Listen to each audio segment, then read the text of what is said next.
Hello, welcome to Alyssa Jean's Reviews. This is my live stream review of The Wheel of Time, Season 1, Episode 7, The Dark Along the Ways. So once again, I am doing this as a live stream that I am recording, and of course you can watch at any time. But when I do them live, it means it's more off the cuff and I'm not editing it at all. So they're maybe not as thorough as my pre-edited versions are. I always record these. I'm like, damn it, there's something I wanted to say, but I just don't have time to do a lot of edited videos. I mentioned that earlier tonight when I was on my Star Trek Discovery live stream.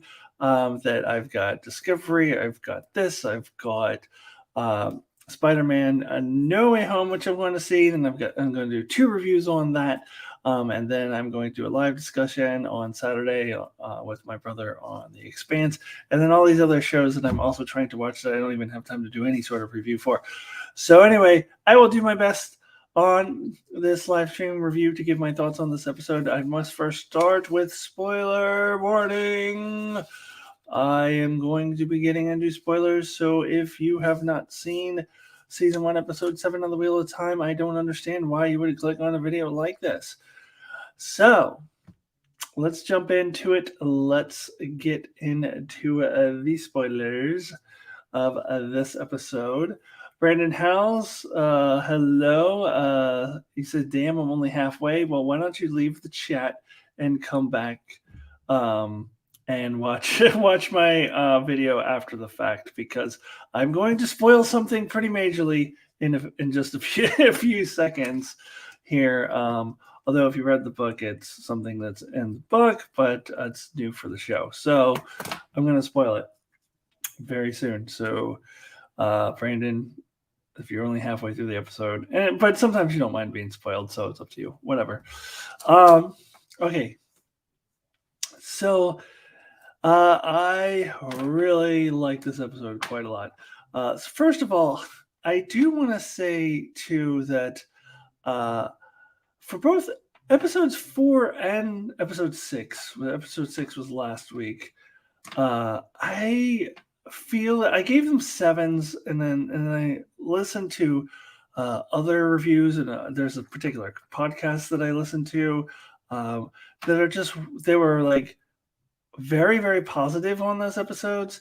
And I started thinking about a lot of things they were saying. I'm like, yeah, I don't know if I was a little too hard on these episodes. They're probably better than I'm giving them credit for. So particularly last week. And you know what? I feel like I am a lot more positive of a reviewer than a lot of people out there, especially the really hardcore book fans who just find fault in everything. There's a lot of negativity out there. In fact, I had a friend tell me, "Oh yeah, so I heard everybody hates the show, but if you look at Rotten Tomatoes and IMDb, it's not true. It's not true at all that everybody hates this show. There's a vocal minority that hates this show, very vocal minority." But I was listening to reviews that were more positive than I was of episode 4 and of last week's episode, and started thinking, no, I was a little harsh on it, and it's better than I gave it credit for. Last week, I never doubted that the Marine storyline was really strong. I was just kind of harsh on it because of everybody else's storyline was a little weak. But when you balance that you balance that with this week's episode, where the focus was on pretty much everyone else besides Moraine, and they did a really excellent job of character development in this week's episode with all of the other characters. You put those 2 episodes together, and last week's episode looks even stronger to me. So I think I was a little harsh giving it only a 7. In retrospect, I should raise that score a little bit, because I loved the Moraine storyline and her secret love affair and the politics of the Aes Sedai, all of that last week. I was just like harsh because of these, a little bit harsh because of these other people's storylines. But this week, I love the character development with all of the other characters. So putting them together, then it's a pair of really strong episodes. Now, this is definitely just setting up for the finale, but that's okay. We need episodes to do that. And as far as a penultimate episode that's setting up for the big final hurrah, this was a very strong penultimate episode, a very strong setup episode, a very effective one at that. I just got to say hello in the chat to Valerie McCarthy and Voy, FYI. Not sure what. Sorry, I probably need to put my reading glasses on. I just got reading glasses. I think he says Voy, FYI. Anyways, hello. Thank you for joining me in the chat. Let's get into the nitty gritty of this review. So we open up with the scene that, as a lot of the cold openings this year, they're out of context. We don't really know what's happening necessarily. They're showing characters we don't know. This one, I didn't have any context for it. I didn't know what the deal was until the end of the episode. But I thought it was a great fucking battle scene. It was this badass pregnant woman kicking the living shit out of all of these dudes. It was so good. And it was just really good action sequences, just really good fight scenes, really good choreography. That's the word I'm trying to find. It's getting a little late at night for me over here on the West Coast, and I worked all day, so I'm a little tired, but so words escape me. But yes, the choreography and that fight scene was excellent, and badass pregnant woman kicking everybody's ass. Of course, we don't know what the context is until later, and I'll get to that later. But I enjoyed the scene even without knowing the context. Then we pick up from where we left off last week with all of our characters, except for Matt, going into the ways. And let's start there. Let's start with Matt's absence, because this is a change from the Bix. And from what I understand, this is probably everything to do with the fact that the actor is not going to be on the show anymore. And I'm not sure if they fired him. I actually haven't researched to see why exactly he's not coming back. But they need to get rid of that actor, I guess. So next season, when they find Matt again, which they will, he's going to look different because he's going to be played by a different actor. So that ought to be interesting. But I think that is why they did that. But they were able to work it into the plot, I think, in a pretty good way. They did a reasonably good job at working that kind of real world thing into the plot, because the most obvious plot hole to me would be, well, what if Matt's the dragon? They did address that. Perrin brought it up. Moraine seems convinced that he is definitely not. And she said if he was, that she wouldn't want him within 100 leagues of the Dark One, because she's just worried about him succumbing to the darkness, which makes sense. I can buy that. And then she sicks the red Aja on him. That seems harsh. Why did she do that? So yeah, I don't know. We'll have to wait for next season when Matt looks like a totally different person, because he will be a totally different person, to see the follow through with that. But I do like that they addressed it. I do like that Rand particularly is like, what the fuck? We left Matt behind. And Egwene's like, no, he left us. And I do like that they addressed it and they worked it into the plot in a reasonable manner. We get this very exciting scene in the ways. Now, I had mentioned earlier, what's it called? Shogoth Lagar, that other place they went to. I said that reminded me, back in episode 2, that reminded me of Morir. No, this really reminds me of Morir, very much so.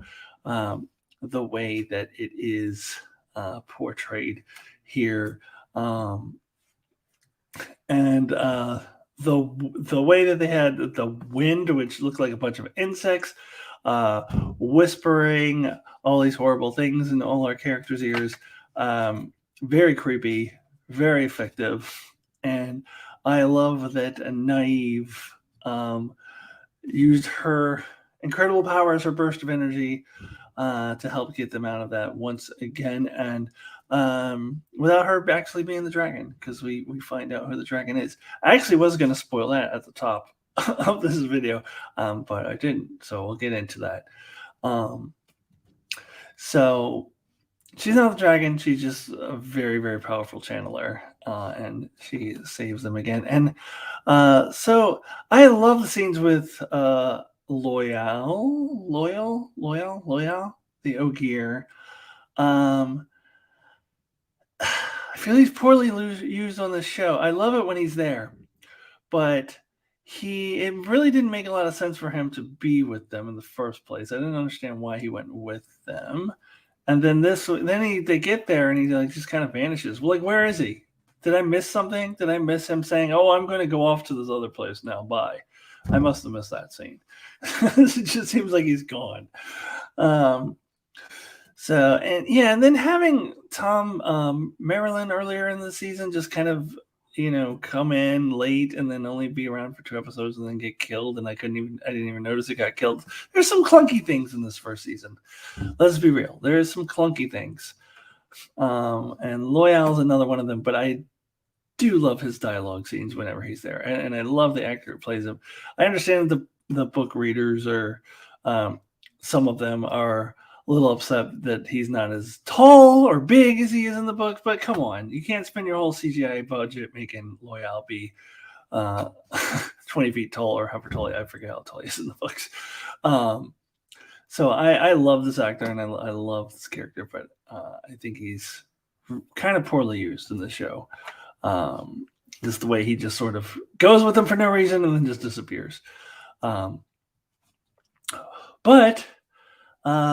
all of the other character stories we get in here are fantastic. I love the relationship between Nynaeve and Lan so much, and how it developed over the course of the season. It's very real, it's very authentic, it's very genuine. I love that we get to see Lan's family, or the closest thing that he has to a family in his hometown there, and Nynaeve getting introduced to them, and their romance just feels really real, and it's complicated. Because Nynaeve's the one who is like, I don't want to go. I don't think we should go. This is bullshit. And and Lan is, of course, loyal to Moraine to the end. And so, of course, he wants them to go because that's what Moraine wants. So it's complicated. So I found that all really, really interesting. Then we also had a scene with, the 4 actually people from the Two Rivers left, kind of duking it out, and I think that makes a lot of sense. By the way, I love that the ensemble was back together again for this episode. They've separated again, but I think that we will probably see them back again next week as well. The whole group, the whole band back together. And the argument scene, that certainly does make a lot of sense. And for those characters, and of course Rand and Egwene made up, as they always do. How sweet. And what else? I'm jumping around here a little bit. See, this is where it'd be more refined if I did an pre-edited video, so bear with me. But I also did like getting a lot of Lan's backstory. I feel like Lan, again, it's been a while since I've read the books. I only read the first 2, and I'm still rereading the first book. But I don't recall Lan being as well fleshed out of a character as he is in the show. And I love the actor that is cast to play him. I love that we get his backstory. And I love the misdirect, or at least it was a misdirect for me. I thought that when Lan was telling his story that was the opening credit scene, that it was about Lan. But of course it wasn't. And I'll get into in a second who it was really about. We also get a character, Min, who I did read in my portion of my reread in the book, who because she comes in a lot earlier in the story than she appears here. And I visually, I really loved how they portrayed that on screen and how they showed us what she sees. I thought that was very, very cool. What's the deal with Rand and the baby? I don't know. Um, when he talks to her later, he seems to get the impression that he's not coming back. But she never said that. He just jumped to that conclusion. He's having a baby, or he's going to be holding a baby at some point, unless that was her vision of him holding himself as a baby. I don't know. I don't know. Anyways, that was very cool. A lot of great character stuff in this episode. So then we get the big reveal that Rand is the dragon. So all of the talk from the showrunner about, oh, you don't know who the dragon is. Maybe it's somebody different from the books. No, it's not. It's the same dude. But they hid some information from you. So there is a scene they show you here in a flashback that I mentioned in my episode 1 review that it was left out of episode 1, and that is when Rand and his father Tam are heading back to the village after the Trolloc attack. Rand is kind of carrying his dad back, and his dad is delirious, and he is just talking about finding a baby, and he's basically telling Rand that he found him as a baby and he's not his real dad. In the books, Rand was like, no, he's just delirious. I'm the son. Of course he's my father. Of course he's my father. And he keeps telling him that himself that over and over. And so when I saw episode 1, I was like, they left that part out. I even kind of mentioned it vaguely in my review without getting into a spoiler. Interesting that they left that out, and now they show it here in episode 7 because they didn't want us to know that Rand was the dragon. I have mixed feelings about how they did this because I feel like all of the scenes to build up to be him being the dragon were kind of off screen. I like the cool reveal that it was actually Rand who summoned the one power in the ways and not Egwene, as we were led to believe. But I don't know if you can go and catch that on screen. And that was just in this episode. So I don't know if it was built up too well. I would be very curious to hear from someone who hasn't read the books at all what they felt about that. Because I knew about this because of my reading of the books 20 years ago and my recent reread. I've read enough of the first book to know that much. And I know that Rand is the dragon, but I felt like the Dragon Reborn. I felt like they built it up better in the books, but I don't know. I don't know how I feel about it, to be perfectly honest with you. But I love the reveal. I love that Rand goes to Moraine, and Moraine cuts off land and is just taking Rand. Because that's all she needs. If she knows what the dragon is, she doesn't need Dragon Reborn is. She doesn't need anyone else. So she just takes Rand. And I'll be damned if the rest of them are not going to be right behind them in next week's episode. I am certain they will be. As I said, a very effective setup episode because it leaves me like really excited for next week's finale. Really, really looking forward to what we're going to get next week. Should be a lot of fun. So let me go ahead and give my rating out of 10, and I can get out of here for the night.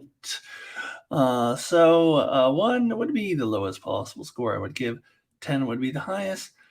I think I've settled on a 9 because I think I've been giving some other episodes too low of a score. So I'm just going to go for it and give this one a 9. It was a very effective setup for the finale. Great character work with a lot of our characters. We got Moraine last week, and we get a lot of the other ones this week, especially Lan and Nynaeve. Loved that storyline. Loved the reveal. At the end, finally, that Rand is the Dragon Reborn. And I love how it sets us up for the next week's finale. So that's it for my review. Next week, so I'm off work for the holidays. I'm a teacher, so I don't have to work next week. So that means I should have time to do Discovery and Wheel of Time as pre-recorded, edited videos. So look forward to that. Finally, for the final episode, I will get to do a pre-recorded, edited video because I'll have time to do so. Lots of other stuff coming on my channel tomorrow. I'm going to see Spider-Man No Way Home, and I'm going to be back at probably 11 o'clock to midnight on West Coast time, and I'll jump on and do a spoiler-free initial reaction, and then the following day, I will do my spoilery review. Also, coming out, premiering 7 a.m. West Coast time tomorrow morning, Friday, December 17th, will be my pick for the most underrated show of 2021. I'm doing a series of best and worst of 2021. Last week was the most overrated show. This week is the most underrated show of 2021. So look for that. The best way to find that is to subscribe. Please like this video. Ring the bell for the notifications. Do all of that good stuff. And I will see you soon. Goodbye, everybody.